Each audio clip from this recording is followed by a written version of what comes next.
नमस्कार साथियों, सर्वा क्लासेज में सभी साथियों का हार्दिक स्वागत करता हूं। साथियों, बड़ी महत्वपूर्ण क्लासें अपनी शुरू कर रखी है अपन ने, मुख्य रूप से जो भी सेकेंड ग्रेड की तैयारी करने वाले मेरे साथी है और आरपीएससी वर्तमान में, आरएसएस भी जो है वर्तमान में अपनी प्रतियोगी परीक्षाओं के अंदर जिस तरह के प्रश्न दे रही है तो काफी गहराई से उनका अध्ययन करने की आवश्यकता होती है। तो खैर उसी प्रकार की क्लासें एनसीईआरटी और आरबीएससी बेस्ड जो सिलेबस है उसके अकॉर्डिंग हम आप तक पहुंचा रहे हैं। तो सभी साथी सर्वा क्लासेज के साथ में जुड़े और चैनल जो है उसको सब्सक्राइब कर लें। महत्वपूर्ण क्लास अपनी है second grade PYQ exam paper 2023 चल रहा है। 24 भी करवाएंगे और 25 भी करवाएंगे, है ना। तो आज है चौथा प्रमुख जो पेपर है ग्रुप डी, जो जीके का पेपर हुआ था उसमें ग्रुप डी जो है ना, उस प्रश्न पत्र के अंदर जो चौथा प्रश्न पत्र है उसमें जो प्रश्न ज्योग्राफी के आए हैं उनको अपन देखते हैं कि किस तरह से उत्तर उनका देना है, हमने किस तरह से उनका उत्तर दिया है। यदि इस प्रकार से हम इसको इजीली उत्तर दे सके वो विधि भी मैं आपको बताऊंगा। तो सभी साथी जुड़े सर्वा क्लासेज के साथ में। क्लास को शुभारंभ करेंगे इन्हीं शब्दों के साथ में कि बेहतर से बेहतर की तलाश कर, मिल जाए नदी तो समंदर की तलाश कर, टूट जाता है शीशा अक्सर पत्थर की चोट से, टूट जाए पत्थर ऐसा शीशा तलाश कर। साहस इतना रखो कि नाव जल में छोड़ दी, तूफानी में मोड़ दी, दे दी चुनौती सिंधु को, फिर धार क्या मझधार क्या, कहा मृत्यु को वरदान ही, कहा मृत्यु को वरदान ही, मरना लिया जब ठान ही, फिर जीत क्या फिर हार क्या, फिर जीत क्या फिर हार क्या। हरिवंश राय बच्चन की ये पंक्तियां भी बड़ी मुझे आनंददायी लगती है, अच्छी लगती है कि यदि तय कर लिया जिंदगी के अंदर सक्षम होना है, सफल होना है, सक्सेस होना है तो फिर टेंशन किस बात की है। तो शुभारंभ करते हैं। पहला प्रश्न आपकी स्क्रीन पे आ चुका है। पहला प्रश्न है कि विश्व की लगभग कितने प्रतिशत जनसंख्या उत्तरी गोलार्ध में निवास करती है। तो 60%, 70%, 80% और 90%। यदि अपन एनसीईआरटी कक्षा 12 के अंदर जनसंख्या जो वितरण है वो यदि अपने विस्तार से पढ़ते हैं तो उसके अंदर मुख्य रूप से जो ग्लोब है उस ग्लोब के अंदर मुख्य रूप से अपन देखेंगे तो उत्तरी जो गोलार्ध है मुख्य रूप से है, इसका जो उत्तरी भाग है, इस उत्तरी भाग के अंदर सर्वाधिक जनसंख्या निवास करती है। इसका कारण है कि इस भाग में स्थलखंड भी ज्यादा है।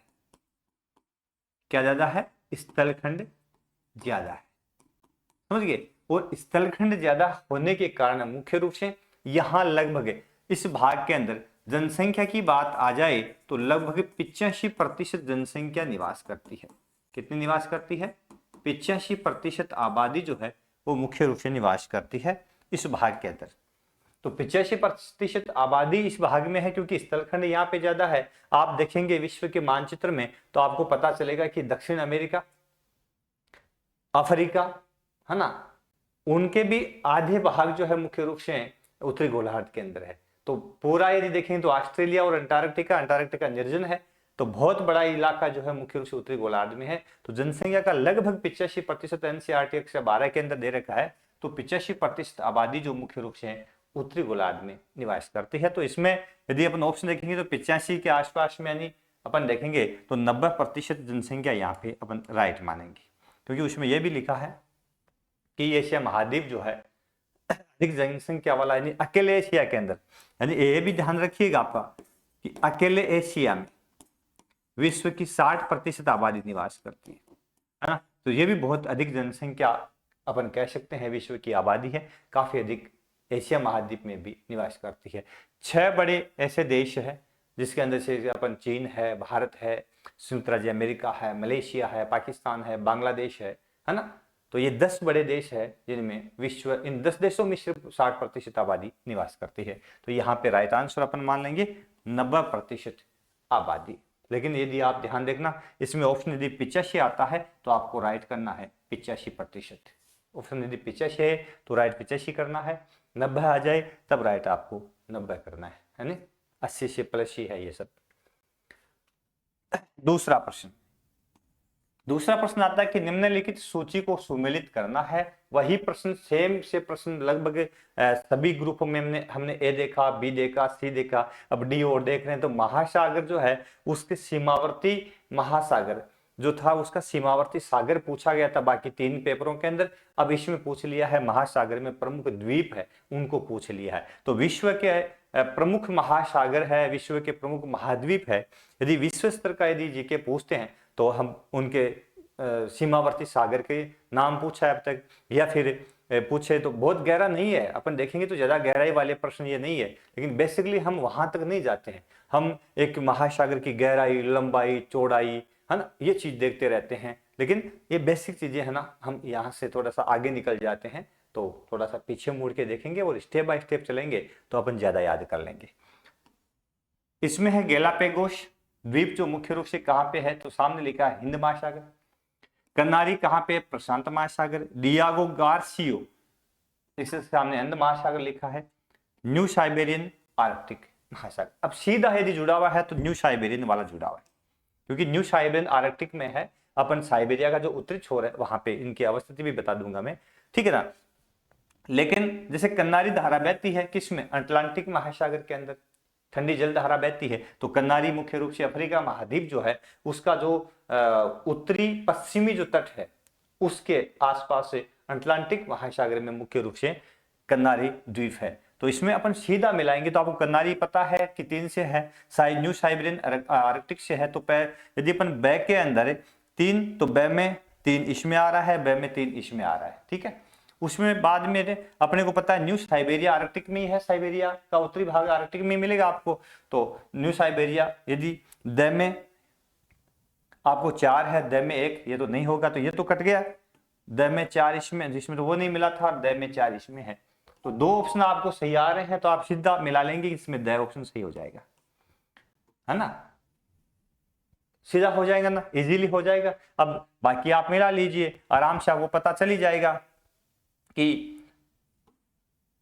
गैलापेगोस कहां पे है, प्रशांत महासागर के अंदर मुख्य रूप से, है ना, अपने दक्षिणी अमेरिका का जो पूर्वी तट है, पश्चिमी तट है उसके आसपास में। और फिर डियागो गार्सियो ये कहां पे है, हिंद महासागर में, मालदीव के थोड़ा सा दक्षिण के अंदर। आज ही चर्चा का विषय बना हुआ है, आज ही चर्चा हुई है इस पर, क्योंकि अमेरिका ने यहाँ पे अपना सैनिक बेस स्थापित कर रखा था। सैनिक बेस स्थापित कर रखा था किसने, अमेरिका ने, है ना। और इस बेस पर मुख्य रूप से ईरान का हमला हुआ है। किसका हमला हुआ है, ईरान का, इसीलिए आज इस चर्चा का विषय बना था, ये द्वीप है, ईरान ने इसके ऊपर अपना मिसाइल अटैक किया है, किस पर, डियागो गार्सियो पर। मानचित्र में इनकी अवस्था देख लो आप ध्यान से, तो मैं अभी बता देता हूं आपको कि कौन सा द्वीप जिसकी अपन चर्चा यहाँ पे कर रहे हैं वो कौन सा कहाँ पे है। तो मैंने कहा डियागो गार्सियो पे अभी हमला किया था, तो यहाँ यह भारत है और यहाँ मुख्य रूप से लक्षद्वीप है, यहाँ मालदीव है, तो मालदीव के दक्षिण में यहाँ जो द्वीप है वो डियागो गार्सियो यहाँ पे। तो यहाँ पे मैंने कहा ईरान ने हमला किया है, इस पर अधिकार मुख्य रूप से कर रखा था किसने, अमेरिका ने, ठीक है। फिर आ गया साइबेरिया वाला ये क्षेत्र, तो यहाँ आपको द्वीप नजर आ रहे हैं, है ना, तो न्यू साइबेरियन। तो ये कौन सा महासागर हो गया, आर्कटिक, उत्तरी ध्रुव कह दो चाहे आर्कटिक महासागर कह दो, उसके अंदर, ठीक है। एक कौन सा पूछा था अपने को, कन्नारी, ये अफ्रीका है, या अफ्रीका का पूर्वी तट है, यहां वाला ये द्वीप है कन्नारी,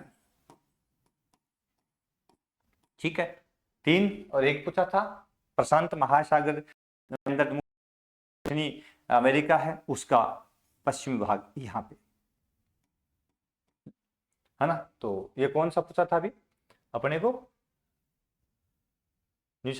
आ जाए गैलापेगोस, ठीक है। तो गैलापेगोस,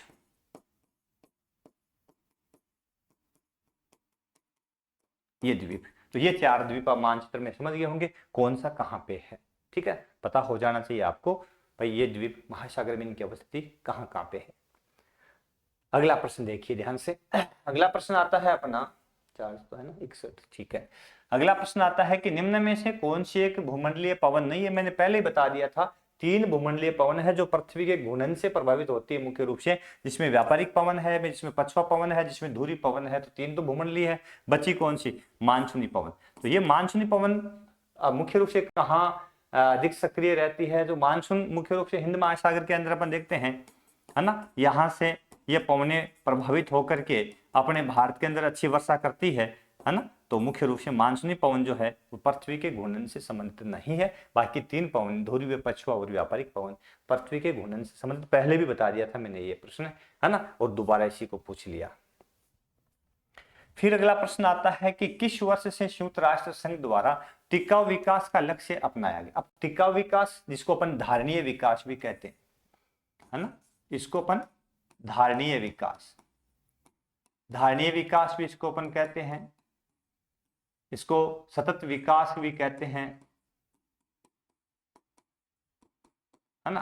तो इसको कब अपनाया गया, इस धारणा को मुख्य रूप से कब अपनाया गया, तो इसको अपनाने की बात आज 2014, 15, 16, 17। तो इसका राइट आंसर 2015 के अंदर।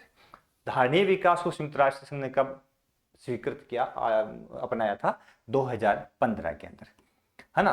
तो ये बेसिक सी बात है कि 2015 में इसको स्वीकार किया। अगला प्रश्न बनता है कि जनसंख्या प्रवसन नियंत्रण हेतु किस देश ने त्वचा के रंग का आधार लिया। तो ये त्वचा के आधार का बेस जो लिया था मुख्य रूप से प्रवास से जो था उसके लिए, प्रवसन के लिए, तो उसमें था ऑस्ट्रेलिया। तो कौन सा देश है, एक महाद्वीप प्लस ओब्लिक देश, यानी एक बड़ा प्रदेश है और साथ साथ में महाद्वीप भी है। तो ऑस्ट्रेलिया ने मुख्य रूप से इस आधार को अपनाया था कि जनसंख्या को यदि अपन नियंत्रण करेंगे, जनसंख्या प्रवसन को नियंत्रण करेंगे, प्रवसन जानते हो ना, प्रवास करना, यानी जनसंख्या का अपने मूल स्थान को छोड़ करके दूसरे स्थान पर चले जाना, मूल स्थान छोड़कर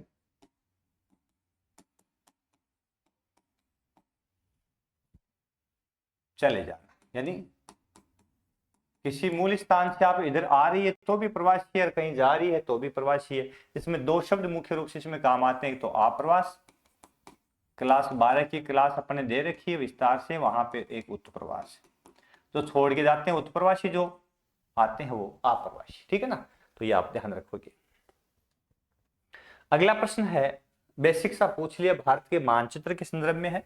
अब भारत का प्रश्न है कि पूर्वांचल हिमालय की निम्न पहाड़ियों को सही उत्तर दक्षिण दिशा के क्रम में, उत्तर से दक्षिण में पूछा है भाई, सबसे उत्तर में कौन सा है और इसके बाद में कौन सा है। तो पूछा है बेरिल पहाड़ी है, पटकोई है, नागा है, मीजो है। तो इनको क्रम से अपने को सेट करना है। तो हम इनको ये देखेंगे तो सबसे पहले जैसे बेरिल मुख्य रूप से असम के अंदर है, अपने को पता हो। मिजो मिजोरम के अंदर है ही, साफ ही है मिजो पहाड़ियां, है ना। पटकोई अरुणाचल प्रदेश की पहाड़ियां है, पटकोई बूम, है ना, अरुणाचल प्रदेश की पहाड़ियां हैं। नागा नागालैंड की। अब आपको यदि भारत के मानचित्र में स्टेट का पता है ना, तो सबसे ऊपरी ऊपर अपन देखते हैं अरुणाचल प्रदेश है तो बै पहले आ जाएगा। अब बै इन दो में है, इसका मतलब ये दो तो क्लियर कट ही हो गए ना, है ना। उसके बाद में सिंपल सा प्रश्न दे रखा है, इसके बाद में आता है अरुणाचल के पास में आता है अपना असम का इलाका, और पास में टच आता है अपना नागालैंड का इलाका। तो अपन देखते हैं स किस में है, इसमें से है, तो ए बै स, उसके बाद में असम आ गया, उसके बाद में द आ गया अपना मिजोरम। तो इस रूप में इसको अपन करेंगे तो इसका 2 नंबर है वो राइट हो जाएगा। समझना है हमें। आगे देख लो, मानचित्र भी मैंने शायद दे रखा है। अब देखो इसमें यहां पे अरुणाचल प्रदेश है, ये वाला इलाका,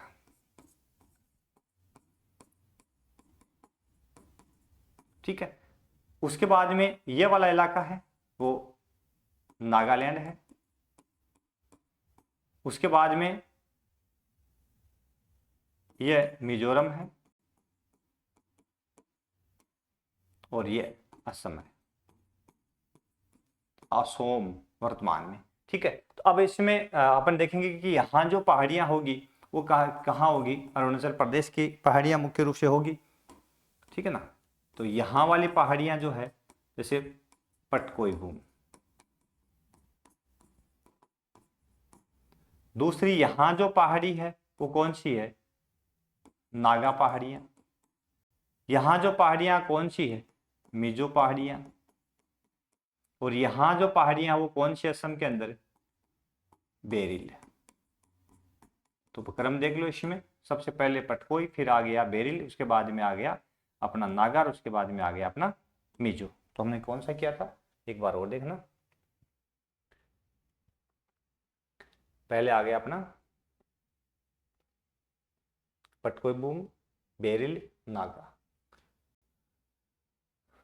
तो बै पटकोई बूम, उसके बाद में सै कर दिया क्या इसमें, मीजो ये नहीं होगा, बैश में है नहीं, ये क्या हुआ भाई, यही होगा भाई इसमें, है ना। असम की पहाड़ी नीचे हो सकती है थोड़ी सी, तो इसमें यही होगा, बैस है ऐद है, ठीक है ना। पटकोई बूम, उसके बाद में नागा, फिर बेरिल, फिर मीजो, ठीक है ना। आगे देखो, फिर अगला प्रश्न आता है अपने समक्ष, उत्तर पूर्व मानसून के माध्यम से भारत में अक्टूबर से दिसंबर महीनों में मध्य लगभग 75 सेंटीमीटर, है ना, लगभग 75 सेंटीमीटर का उच्चतम मौसमी वर्षा प्राप्त करता है। तो कोंकण तट, मालाबार, कारोमंडल और उत्तरी सरकार। तो अब इसको अपन मानचित्र में इसी को देखेंगे भाई। सबसे पहले तट का पता अपने को होना चाहिए मुख्य रूप से। तो अपन यदि यहां से चलते हैं तो आंध्र प्रदेश वाला जो इलाका है, यहां तक का जो भाग है, विशाखापट्टनम तक का जो क्षेत्र है, ये जो तट है इसको बोलते हैं उत्तरी सरकार, ठीक है। उसके बाद में यहां से कन्याकुमारी तक का जो भाग है इसको बोलते हैं कारोमंडल, ठीक है। उसके बाद में इधर वाला तट है जो यहां गोवा से लेकर के अपन यहां तक यदि पहुंचते हैं तो ये है मालाबार, ठीक है। और उसके बाद में यहां वाला आ गया कोंकण, कोंकण तट महाराष्ट्र वाला यहाँ तक, ठीक है। तो ये भाग जो मुख्य रूप से इसके तट है, कोंकण, मालाबार, कारोमंडल, उत्तरी सरकार, और गुजरात वाला ये कच्छ वाला जो क्षेत्र है जैसे सौराष्ट्र, ठीक है। अब इसमें पूछा है वर्षा पूछी है, और पूछी है अक्टूबर नवंबर महीने के अंदर। तो अक्टूबर नवंबर महीना जो होता है मुख्य रूप से इस समय भारत से मानसून लौट रहा होता है, इस समय भारत से मानसून जो है वो लौट रहा होता है। मानसूनी पवनें उत्तर से दक्षिण की ओर चल रही होती है। जब यह पवनें मुख्य रूप से बंगाल की खाड़ी, यहाँ बे ऑफ बंगाल है, बंगाल की खाड़ी के ऊपर से आगे बढ़ती है, तो यहाँ लगभग 15 डिग्री अक्षांश के आसपास में एक मानसून या पवनें सक्रिय होती है। वो मानसूनी पवनें सक्रिय होती है, या अब उसको कहेंगे पूर्वी जेठ। कौन सी पवनें सक्रिय होती है? पूर्वी जेठ। ये पवनें सक्रिय होती है जो पूर्व से पश्चिम की ओर अग्रसर होती है, और ये पूर्वी जेट क्या करती है, इन पवनों को जो यहां से वापिस से लौटते मानसून जो है उसको दक्षिण की ओर जो ये पवनें जा रही थी उनको बंगाल की खाड़ी से नमी लेने के बाद ये पूर्वी जेट क्या करती है, इनको भारत की ओर धकेल देती है। तो भारत की ओर धकेल देती है, और भारत की ओर धकेलती है तो ये फिर कहां टकराता है, सबसे पहले कारोमंडल तट से टकराता है ना। कहां से टकराती है ये मानसूनी पवनें, यहां से नमी लेने के बाद में कारोमंडल तट से टकराती है। तो सर्वाधिक वर्षा जो यहाँ होती है लगभग 75 सेमी जो वर्षा होती है इस तट पे होती है, तमिलनाडु तट या कारोमंडल तट पे। अब प्रश्न में दे रखा है कारोमंडल तट, तो इसका मतलब स ऑप्शन इसका राइट हो जाएगा, समझ गए, स ऑप्शन इसका राइट हो जाएगा। अगले देखो, पूछ लिया है पेनगंगा और वेनगंगा सहायक नदियां। मैंने कहा प्रश्न रिलेटेड पूछे जा रहे हैं, है ना।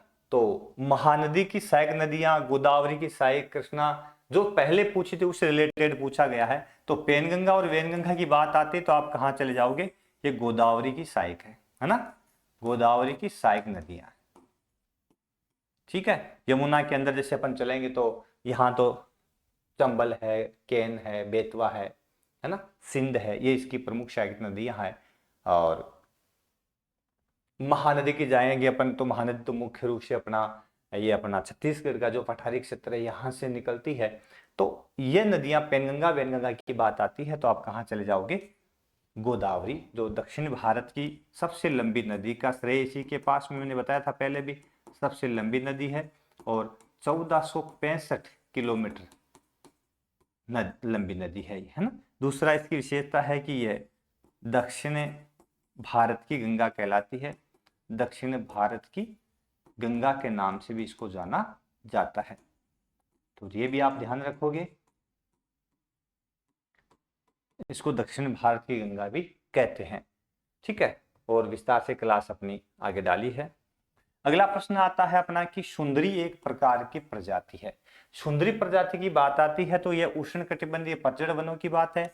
उष्ण कटिबंधीय कंटीले वन है, मैंग्रोव वन है, ऊंचे पर्वतीय वन है। तो सुंदरी प्रजाति मैंग्रोव वनों का प्रकार है।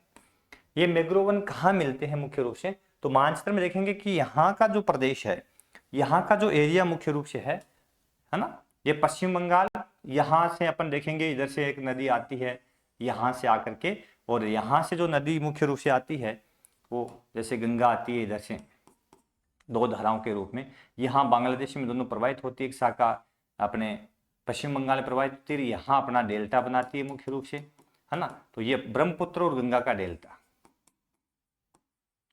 ब्रह्मपुत्र और गंगा दोनों को डेल्टा मुख्य रूप से जो है, यह डेल्टा जो है, यह डेल्टा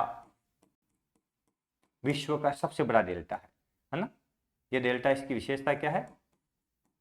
विश्व का सबसे बड़ा डेल्टा।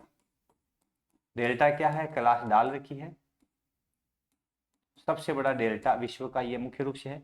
यहाँ इस भाग में मुख्य रूप से जो पेड़ मिलते हैं, यहाँ जो भी पेड़ मिलता है वो सुंदरी प्रजाति के पेड़ है, सुंदरी प्रजाति के पेड़ है, ठीक है ना। तो ये सुंदरी प्रजाति के पेड़ जो है मुख्य रूप से यहाँ अधिक मिलते हैं इस डेल्टा में, इसलिए इसको सुंदरवन का डेल्टा भी कहा जाता है। तो यहाँ जो है तटवर्ती भाग में जो वनस्पतियां मिलती है, ये पेड़ प्रजाति जो मुख्य रूप से ये वन जो है वो है मैंग्रोव वन। कौन से है? Mangrove one. तो मुख्य रूप से तटीय भाग के अंदर जो दलदल है उसमें ये उगते हैं, और ये चौड़ी पत्ती वाले वन होते हैं। इनकी जो शाखाएं होती है, इनके जो तना होता है ज्यादा कठोर और लंबा ना होकर के काफी टेढ़ा मेढ़ा आपस में एक दूसरे के लिपटे हुए पेड़ ये होते हैं, काफी सघन होते हैं। यहाँ इसकी विशेषता है कि इस भाग में मुख्य रूप से बंगाल टाइगर पाए जाते हैं। बंगाल टाइगर इसी भाग में मिलते हैं, जो मुख्य रूप से जल में तैरने वाले, है ना, जल में तैरने वाले टाइगर भी है, कि यहाँ पे वो टाइगर है जो जल में भी तैर सकते हैं। इसी भाग में मुख्य रूप से इसी डेल्टाई क्षेत्र में पाए जाते हैं। तो कौन सा हो गया? मैंग्रोव वन, सुंदरी प्रजाति के वृक्ष। फिर अगला प्रश्न आता है अपना 10वां, निम्न में से कौन सा पश्चिम भारत का अपतटीय तेल क्षेत्र नहीं है? अपतटीय तेल क्षेत्र मुंबई हाई, बस्सीन, आलियाबेट और अंकलेश्वर। ठीक है, तो अपतटीय तेल क्षेत्र होता कौन सा है? तो मानचित्र में अपन चलेंगे तो ये हो गया अपना अरब सागर। ठीक है, ये अपना अरब सागर। यहां वाला क्षेत्र मैंने कह दिया बंगाल की खाड़ी। ठीक है, समझ गए, ये बंगाल की। अब जो अपतटीय तेल क्षेत्र होते हैं कि समुद्र के अंदर मुख्य रूप से, है ना, अपतटीय कौन सा हो गया कि समुद्र के अंदर, तट के पास में, समुद्र के अंदर, तट के पास, जलीय भाग में, जलीय भाग में पाए जाने वाले तेल क्षेत्र। अब यहां जो तेल क्षेत्र मुख्य रूप से है इसका नाम है मुंबई हाई, जो अरब सागर में है, मुंबई हाई। ठीक है, इसके पास में यहां जो तेल क्षेत्र है उसका नाम है बस्सीन। कौन सा है? बस्सीन तेल क्षेत्र। ठीक है, दो। और उसके पास में गुजरात के तट के पास में ही मुख्य रूप से है आलियाबेट, है ना। तो इसी भाग में मुख्य रूप से है आलियाबेट, ये प्रमुख द्वीप है आलियाबेट। ठीक है, तो ये तीन तो हो गए अपने अपतटीय। ठीक है, अब इसमें बचा कौन सा? शेष बचा जो है वो है अंकलेश्वर। तो यहां अपन देखेंगे जैसे कल्लोल है, अंकलेश्वर है, मेहसाणा है, सूरत है, ये प्रमुख तेल क्षेत्र है गुजरात के। लेकिन अंकलेश्वर जो तेल क्षेत्र है वो कौन सा हो गया? अंकलेश्वर, ये कौन सा हो गया? अपतटीय न होकर के स्थल के अंदर हो गया। तो भारत में जो तेल मिलता है मुख्य रूप से, है ना, भारत में जो तेल क्षेत्र पाया जाता है भारत के अंदर, तो एक तो है पश्चिमी भाग में। भारत में तेल कहाँ कहाँ मिलता है? तो आप ध्यान देंगे मुख्य रूप से कि सबसे पहले पूर्वी भाग में यहां असम के अंदर यहां तेल मिला था, है ना, इस भाग में यहां तेल मिला था। और सबसे पहली रिफाइनरी जिसका नाम है डिगबोई, सॉरी तेल क्षेत्र डिगबोई तेल क्षेत्र असम का। ठीक है, तो यहां तेल सबसे पहले मिला था 1844 के अंदर अंग्रेजों को, क्योंकि अंग्रेजी शासन था इस समय, है ना। तो यह तेल क्षेत्र इसके आसपास वाला इलाका सबसे पहला। उसके बाद में अपन देखेंगे तो मुंबई हाई बहुत बड़ा तेल क्षेत्र भारत का है, बसीन है, अलियाबेट है। उसके बाद में गुजरात का जो कच्छ का क्षेत्र है, इस भाग में मुख्य रूप से जो तेल क्षेत्र पाए जाते हैं। और कुछ अपने जैसलमेर जो है उसके अंदर तो है गैस के भंडार, और जो बाड़मेर आता है, बाड़मेर के अंदर भी यहाँ पे कुछ तेल के भंडार पाए गए हैं। तो इतने ही तेल क्षेत्र हमारे पास में, भारत के पास में प्रमुख रूप से है। तो इसमें अंकलेश्वर हो जाएगा।